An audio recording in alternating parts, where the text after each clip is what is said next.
नाही देणार. का बोलते? ते राज्याच्या मंत्रिपदावरती बसलेले आहेत. प्रमुख जबाबदारी त्यांची, त्यांनाच जनता बोलत असती. तुला राज्यात नाही फिरून द्या, त्या जात कशाला अंतर कशाला वळण पाडीता उलट प्रतिमोर्चे काय काढता?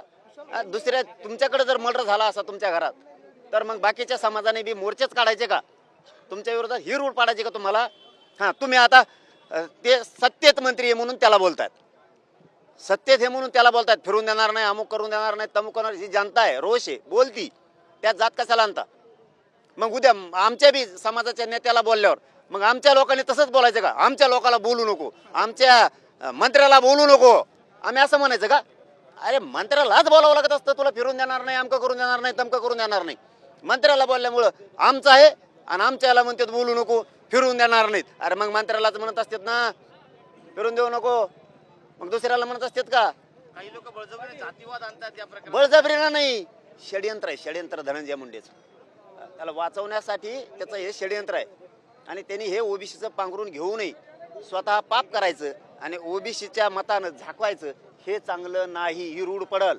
ते लोक उठवायलाय, गुंडाची टोळी, लाभार्थी टोळी, ती सगळा त्यांचा समाज अजिबात नाही. ओबीसी तर लगेचच नाही.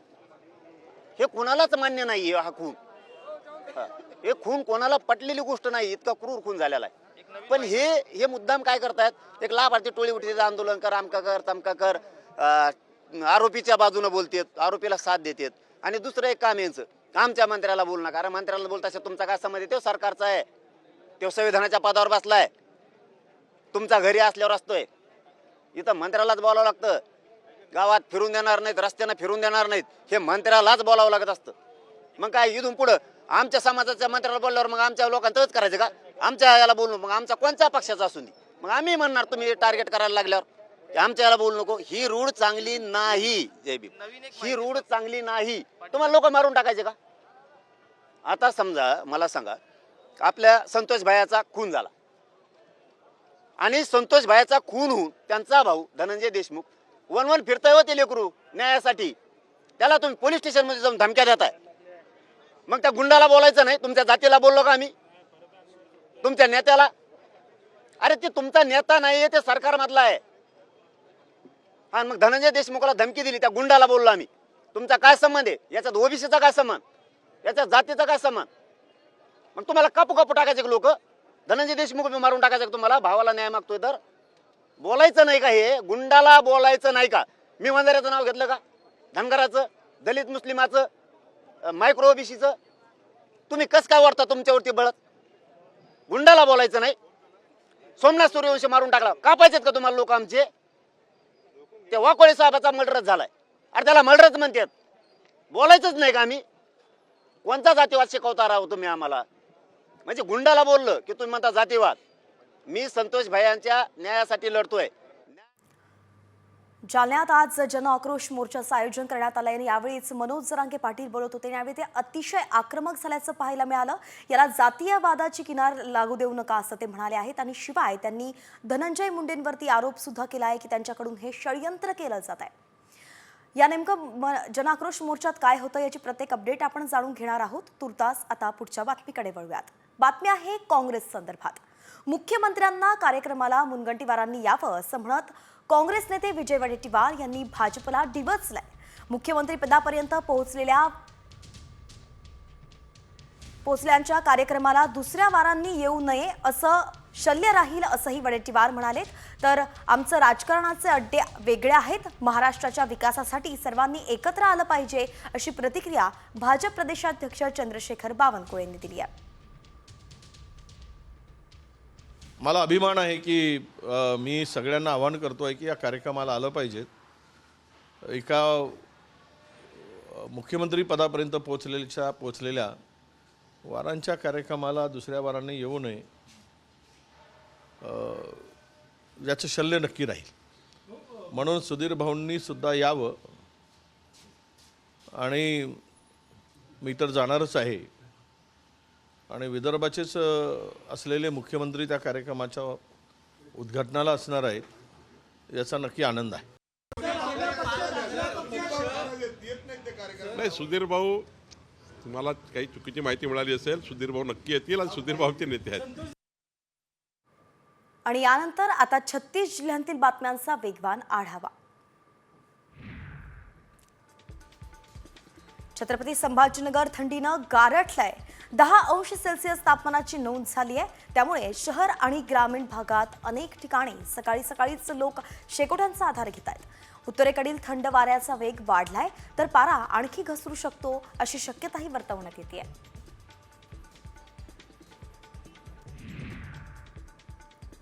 यवतमाळ जिल्ह्यात यंदाच्या सर्वात निचांकी तापमानाची नोंद करण्यात आली आहे. पारा 10.5 अंशांपर्यंत खाली घसरलाय. आणखी थंडीची लाट कायम राहण्याचा अंदाज आहे. थंडीमुळे रब्बीतील पिकांना फायदा होणार आहे, मात्र नागरिकांच्या आरोग्यावरती परिणाम होतोय.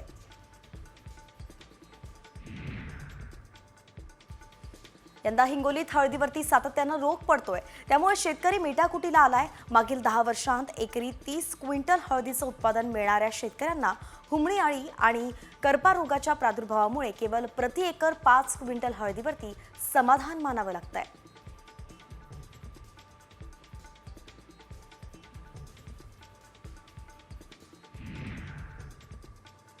देशातील बाजारात सोयाबीन भावातील नरमाई कायम आहे.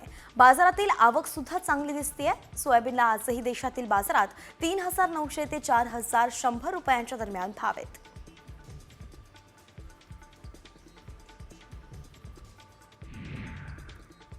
रब्बी हंगामासाठी सांगली जिल्ह्यातील 1,02,031 शेतकऱ्यांनी पीक विमा काढलाय.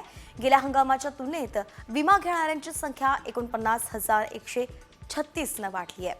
तर दुष्काळी जत तालुक्यातील शेतकऱ्यांनी सर्वाधिक विमा काढलाय.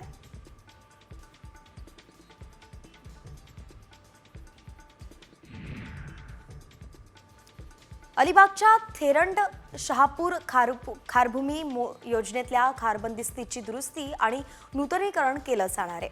या कामासाठी राज्य सरकारनं 4.25 कोटी रुपये मंजूर केलेत. जवळपास 150 हेक्टर खार जमीन संरक्षित होणार आहे.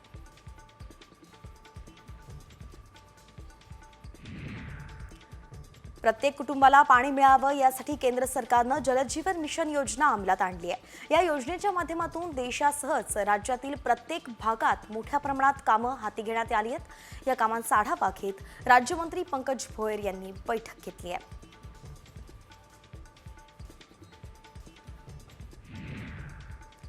सांगली जिल्हा मध्यवर्ती सहकारी बँकेच्या थकीत कर्जाच्या वसुलीसाठी बँक प्रशासनानं हालचाली सुरू केल्यात. ताब्यात असलेल्या 2 साखर कारखान्यांसहच 6 संस्थांकडे 264 कोटी थकीत आहेत. वसुलीसाठी या संस्थांची मुदतपूर्व विक्री अथवा लिलाव प्रक्रियेच्या कायदेशीर मार्गाचा विचार सुरू आहे. मावळच्या देहू इथे महाराष्ट्र नैसर्गिक गॅस लिमिटेड कंपनीच्या वतीनं गॅस पाईपलाईन टाकण्याचं काम चालू आहे. यातील MNGLच्या पाईपला अचानक आग लागली. वेळेत आग आटोक्यात आणल्यानं पुढचा अनर्थ टळला.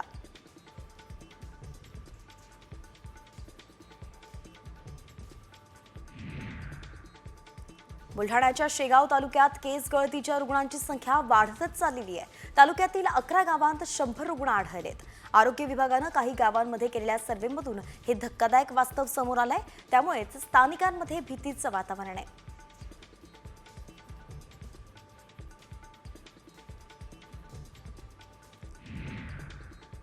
लातूरमध्ये प्रेम प्रकरणातून 18 वर्षाच्या युवकाला बेदम मारहाण करण्यात आलेली आहे. उपचारादरम्यान या युवकाचा मृत्यू झालाय. मृताच्या नातेवाईकांची लक्ष्मण हाकेंनी भेट घेत आरोपींना कठोर शिक्षा व्हावी अशी मागणी केली आहे.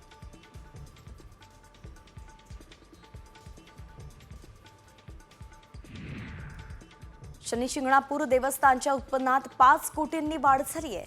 गेल्या वर्षी 40 कोटी रुपये उत्पन्न देवस्थानला मिळालं होतं, तर या वर्षात 45 कोटी रुपये उत्पन्न देवस्थानला मिळालंय. या वर्षात जवळपास 75 लाख भाविकांनी शनी दर्शन घेतलंय.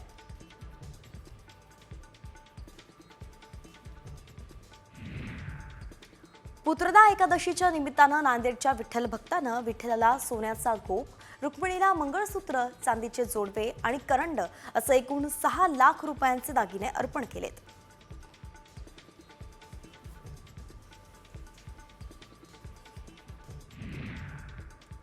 आणि आता राजकीय गोटातून एक मोठी बातमी समोर येते. आमदार आदित्य ठाकरेंची बदनामी करणारा व्हिडिओ सध्या सोशल मीडियावरती जोरात व्हायरल होतोय. अंधेरीतील एका बारमधील हा जुना व्हिडिओ आहे. व्हिडिओमधील हे हॉटेल आदित्य ठाकरेंचं असल्याचा दावा करण्यात आलेला आहे.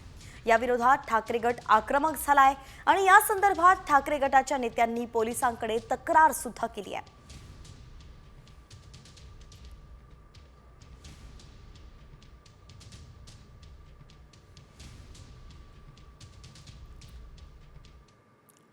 आणि आता एक वेगळी बातमी, परंतु तितकीच महत्त्वाची. नवीन वाहन घेताय का? मग जरा थांबा, ही बातमी अगदी तुमच्यासाठीच आहे. जर तुम्ही नवीन वाहन घेण्याच्या तयारीत असाल तर महाराष्ट्रात आता नवा नियम लागू करण्याबाबत विचार सुरू आहे. परिवहन आयुक्त विवेक भीमनवार यांनी गुरुवारी जाहीर केलंय की महाराष्ट्रातील सर्व कार आणि बाईक खरेदीदारांसाठी पार्किंग क्षेत्र बंधनकारक करण्यासाठीच 100 दिवसांत धोरण आखलं जात आहे. जर अधिकृत पार्किंगची जागा नसेल तर नवीन वाहनांची नोंदणी जी आहे ती नाकारली जाऊ शकते आणि याबाबतचा नियम विचाराधीन असल्याचंही कळत आहे. लवकरच याचा आढावा घेऊन आणि याबाबतच्या ग्राहकांच्या प्रतिक्रिया घेऊन हा नियम लागू करण्याबाबत मंत्रालयात प्रस्तावही पाठवला जाणार आहे.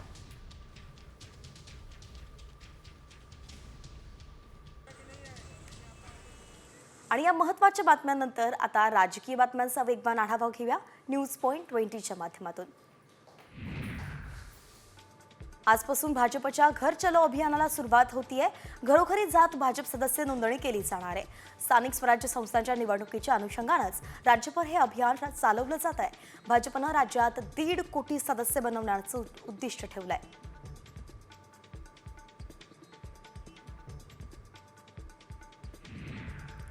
छत्रपती घराण्याच्या खासगी जमिनी आणि इतर मालमत्तांना द बॉम्बे सरंजाम जहागीर आणि इतर इनाम नियमातून कायमची सूट देण्यात आलेली आहे. श्रीमंत भोसले कुटुंबियांचा उदरनिर्वाह त्यांच्या दर्जानुसारच व्हावा म्हणून महसूल आणि वन विभागानं हा निर्णय घेतलाय.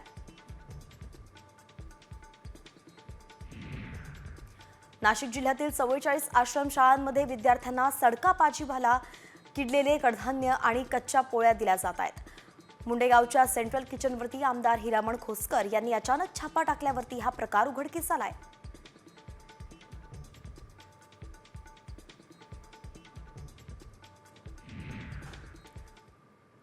एक मोठी महत्वाची बातमी सध्या समोर येतेय. मद्यातून महसुलात वाढ करण्यासाठीच राज्य सरकारकडून समिती गठीत होणार असल्याचं कळतंय. लाडकी बहीण योजना आणि इतर योजनांमुळे राज्याच्या तिजोरीत खडखडाट पसरलेला आहे. महसुलात वाढ करण्यासाठी राज्य सरकारचे वेगवेगळे प्रयत्न सुरू आहेत आणि अशातच गृहनिर्माण विभागाच्या अप्पर मुख्य सचिवांच्या अध्यक्षतेखाली समिती गठीत होणार असल्याचं कळतंय. 5 जणांची समिती 2 महिन्यात राज्य सरकारला 5 जणांची ही समिती असणार आहे आणि 2 महिन्यात राज्य सरकारला अहवाल सादर करावा लागणार आहे. गणेश कवळे आपले प्रतिनिधी आपल्यासोबत जोडले गेलेत. गणेश, आपण पाहतोय की सरकारी तिजोरीमध्ये खडखडाट दिसतोय आणि म्हणूनच महसुलात वाढ करण्यासाठी आता मद्याचा जो आसरा आहे तो सरकार घेताना दिसतंय. नेमकं या समितीत कोण कोण असणार आहे, काय सविस्तर अपडेट आहे?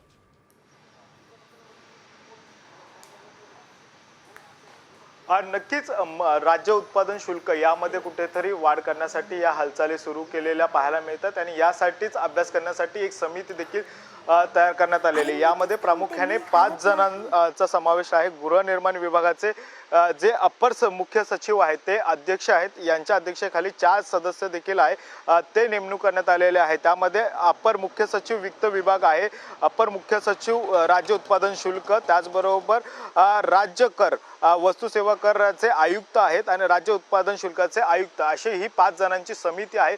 ही 5 जणांची समिती आहे ती काम करणार आहे. उत्पादन शुल्क कशा पद्धतीने वाढू शकतं यासाठी खरं तर प्रयत्न करणार आहेत. लाडक्या बहिणीचा जो महसूल द्यावा लागतो त्यामुळे कुठेतरी तिजोरीवर ताण निर्माण होतो आणि यासाठीच कुठेतरी जे दारूचे परवाने आहेत ते देखील वाढवण्यासाठी काही वेगळ्या उपाययोजना देखील आहेत ते सरकारकडनं हालचाली आहेत त्या सुरू झालेल्या पाहायला मिळतात. कारण की या अगोदर देखील याच पद्धतीची एक बैठक आहे ती देखील झाली होती. कारण की गेल्या अनेक वर्षांपासून आहेत ते परवाने आहेत ते दारूचे दिले गेलेले नाहीये. त्यामुळे हे परवाने जर दिले गेले तर त्यामुळे कुठेतरी वाढ होऊ शकते. त्याचबरोबर काही जे दारू आहेत आणि याच्यावरच्या कर वाढवल्या तर त्यामधून देखील आहे तो मोठ्या प्रमाणामध्ये आहे, तो महसूल निर्माण होऊ शकतो. त्यासाठी ही समिती आहे ती काम करणार आहे. या समितीचा 2 महिन्यांमध्ये खरं तर या सगळ्यांवर अभ्यास करायचा आणि या अभ्यास केल्यानंतरून खरं तर तो सरकारला अहवाल सादर केला जाईल आणि त्यानंतरून राज्य शुल्क विभागामध्ये कशा पद्धतीने महसूल वाढ होईल यासाठी प्रयत्न होताना पाहायला मिळणार आहेत. नक्कीच गणेश, अगदी सविस्तरपणे आपण या संपूर्ण प्रकरणाची माहिती दिली आहे. तर एकंदरीतच आपण पाहतोय की दारू विका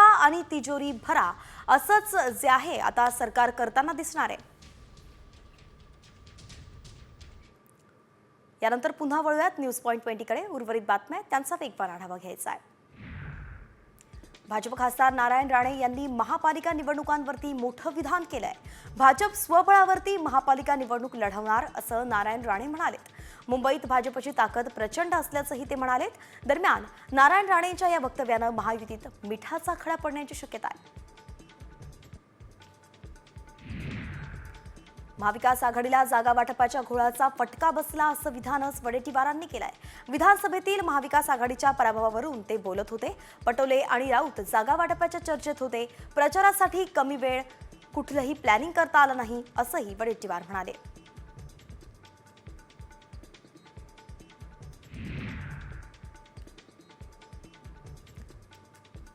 तर ठाकरे गटाचे खासदार संजय राऊत यांनी वडेट्टीवारांच्या टीकेला उत्तर दिलंय. चर्चा कुणामुळे लांबली ते वडेट्टीवारांना माहीत असावं असं राऊत म्हणाले. वडेट्टीवारांची वेदना संपूर्ण मवियाची आहे. जास्त जागा जिंकून कुणाला तरी सीएम पद हवं होतं असं वक्तव्यही राऊतांनी केलंय.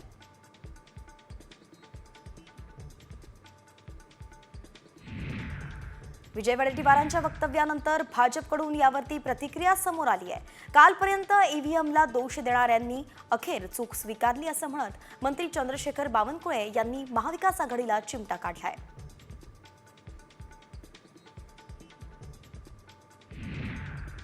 अमरावतीतील अंजनगाव सुरजी इथे बांगलादेशी रोहिंग्या मुस्लिमांना खोटे पुरावे दिल्याचा आरोप भाजपच्या एका नेत्यानं केला होता. त्यांच्या तक्रारीवरून दर्यापूर उपविभागीय अधिकाऱ्यांच्या अध्यक्षतेखाली 4 सदस्यीय समिती गठीत करण्यात आली आहे. पोलीसही स्वतंत्ररित्या तपास करतायत.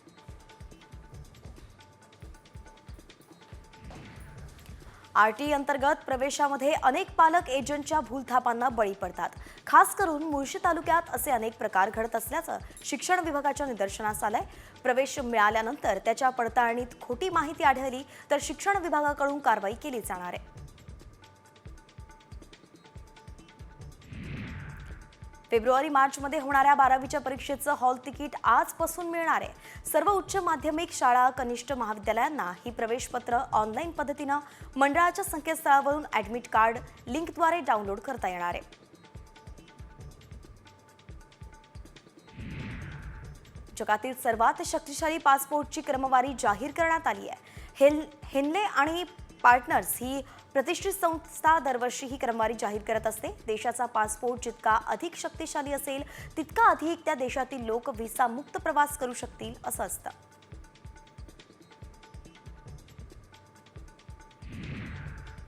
पिंपरी ते स्वारगेट या मेट्रो मार्गावरती प्रवाशांची संख्या वाढली आहे. नवीन वर्षाच्या सुरुवातीच्या 7 दिवसांत पुणे मेट्रोच्या प्रवाशांची संख्या 5 लाखांवरती गेली आहे. या 7 दिवसांत 85 लाखांवरती मेट्रोचं उत्पन्न झालंय.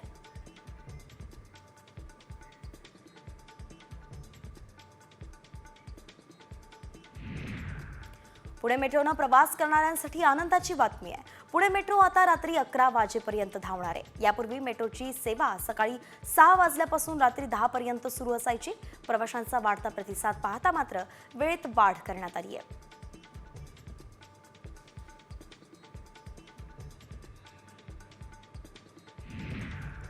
NMMTचे गेल्या 5 वर्षांत 572 अपघात झालेत. तसंच 2023च्या तुलनेत 2024मध्ये अपघातामध्ये घट झाली आहे. शहरातील मुख्य तसंच अंतर्गत रस्त्याच्या कडेला बेकायदा वाहनं पार्किंग केली जातात आणि त्यामुळेच वाहतूक कोंडीची समस्या निर्माण होऊन NMMTचे लहान मोठे अपघात घडलेत.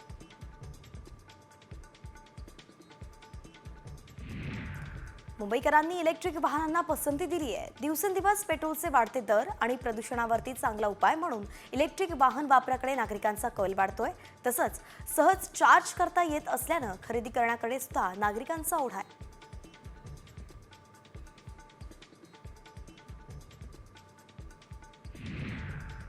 आणि आता एक वेगळी पण महत्त्वाची बातमी समोर येते आहे.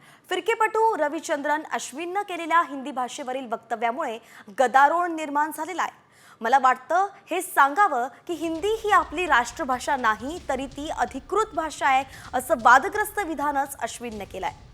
चेन्नईत अभियांत्रिकी महाविद्यालयाच्या कार्यक्रमात विद्यार्थ्यांना संबोधित करत होता, त्या दरम्यानच त्याने हे वक्तव्य केलंय. तर अश्विनच्या या विधानामुळे पुन्हा एकदा भाषेच्या वादाला तोंड फुटलंय.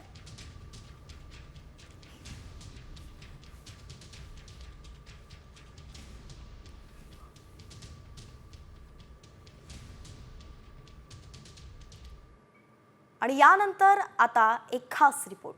बीड सरपंच संतोष देशमुख हत्या प्रकरणानंतर चर्चेत आलेल्या परळीत वर्षभरामध्ये 109 मृतदेह सापडल्याची धक्कादायक आकडेवारी समोर आली आहे. हा गँग्स ऑफ परळी पॅटर्न आहे का, असा सवाल आता उपस्थित केला जातोय. त्यावरचाच हा स्पेशल रिपोर्ट पाहूयात. गँग्स ऑफ परळीचे 109 खून.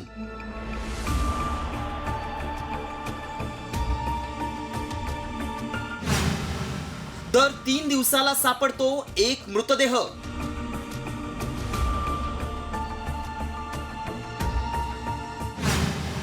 ढसांच्या आरोपानं राज्यात खळबळ. 109 मृतदेह सापडलेत एका वर्षात परळीमध्ये. 109. ऐकलं?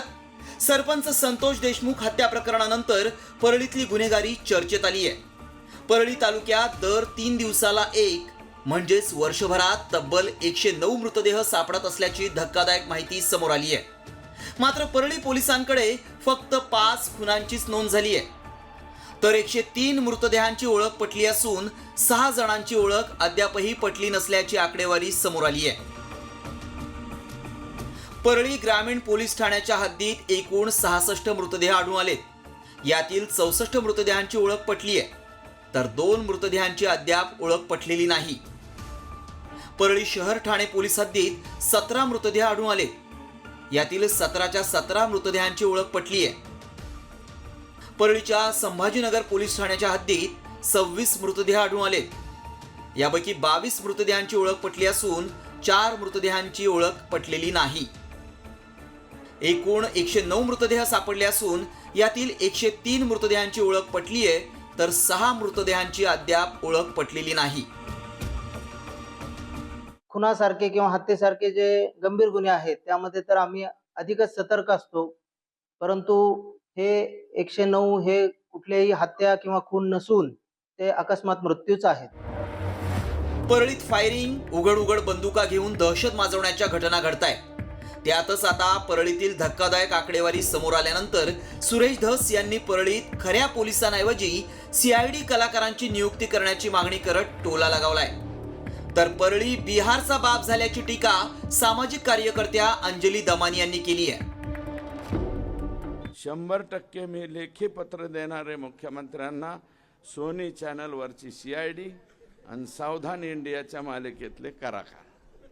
म्हणजे बाकी कशाला बघ, हे सदरक्षण आहे, खलनिग्रहण आहे. सत्यमेव जयतेच्या ऐवजी असत्यमेव जयते असं नाव तिथं टाकलं पाहिजे परळीला, अशी एकंदरीत परिस्थिती आहे. परळी म्हणजे बिहारचा बाप झाल्याची परिस्थिती आता सध्या तिथे आहे. आणि खूप गंभीर, म्हणजे लोक जी आम्हाला पुरावे देतात, व्हिडिओ देतात, फोटो देतात, प्रत्येकाचं हेच म्हणणं आहे, दहशत खूप मोठी आहे, फक्त आमचं नाव येऊ देऊ नका, माहिती आम्ही सगळी द्यायला तयार आहे. फक्त परळी तालुक्यात वर्षभरात 109 मृतदेह सापडल्याची आकडेवारी समोर आली असली तरी बीड पोलिसांच्या आकडेवारीनुसार संपूर्ण बीड जिल्ह्यात फक्त 40 हत्यांचीच नोंद झाली आहे. तर इतर मृत्यूंची अनैसर्गिक मृत्यू म्हणून नोंद आहे. त्यामुळे परळीत पोलिसच गुन्हेगारांना पाठीशी घालत गुन्ह्यांची नोंद करत नसल्यानं पोलिसांची खाकी डागाळत असल्याची चर्चा रंगली आहे. ब्युरो रिपोर्ट, साम TV न्यूज.